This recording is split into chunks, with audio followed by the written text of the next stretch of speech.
So today we're talking about scaffolds for your ELs. And it wouldn't be complete if we didn't talk about this after our last video, which was language objectives. So we talked about our language objectives have three parts. So you need the language domain and the verb that goes with it. We've got our content and our scaffolds.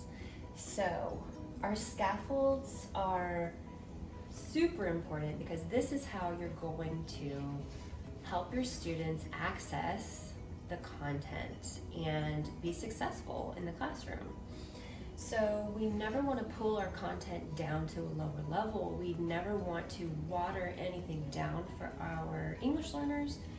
We just want to use these scaffolds to help them reach, and then we want to eventually start dropping those scaffolds so that we're not letting our students use them as a crutch, and we're still making things rigorous for them. So let's talk about the different kinds for the different levels. I want to talk about actually the bottom first. So for advanced students, and actually for all students, they can use graphic organizers, bilingual dictionary, pairs, small group, sentence frames and stems, visuals and videos, word walls, and modeling and think alouds. There's some things that might look different for an advanced student rather than a beginning student. So for example, sentence frames and stems, I might use a more linguistically simple sentence, and an advanced student, I might have a more complex sentence with higher level vocabulary. So, but we can use all of these for all levels. But let's get into specifics with beginners. Beginners, we can allow them to use their L1 or language 1 support and resources for them.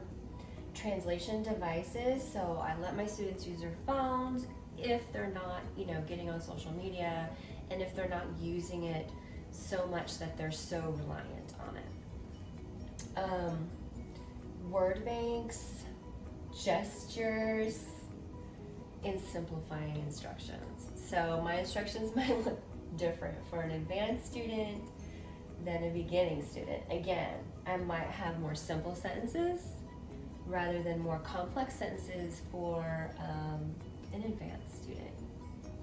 So intermediate, they use the same supports, but in your instructions, when I say simplify instructions for intermediate, they're going to need a higher linguistic level.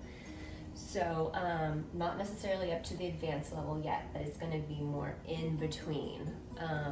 So maybe compound sentences, not necessarily more complex, but compound like Clara went to the store, comma, and she got some fruit snacks.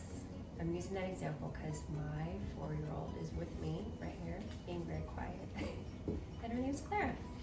All right, so when you have your language objective, the scaffold part will change based on your proficiency level. So you can, for example, if you've got a classroom full of different proficiency levels, especially for content teachers, you might have a mix in there. So what you can do is just, maybe you might have 2 language objectives. All right, guys, this is for our beginners.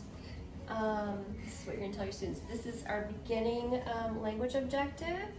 And then you want to come over here and give them a more advanced one for your advanced students. So your advanced students should never ever be, they shouldn't need gestures. They shouldn't. So again, things will look a little bit different. It's a way to personalize your lessons, and it's pretty easy to switch out the scaffolds. So if you didn't see the language objective video, I would advise to go back and look at it and then watch this one again. So if you're finding this helpful, please subscribe, and please share with your content teachers. It's very important that they use language objectives in their classrooms, and of course use scaffolds for them too. So any questions or comments, leave it in the comment section.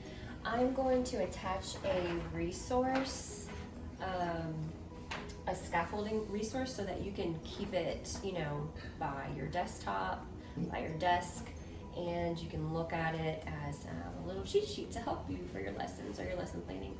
So I think that's it, and I hope you guys have a really wonderful day, and see you next time.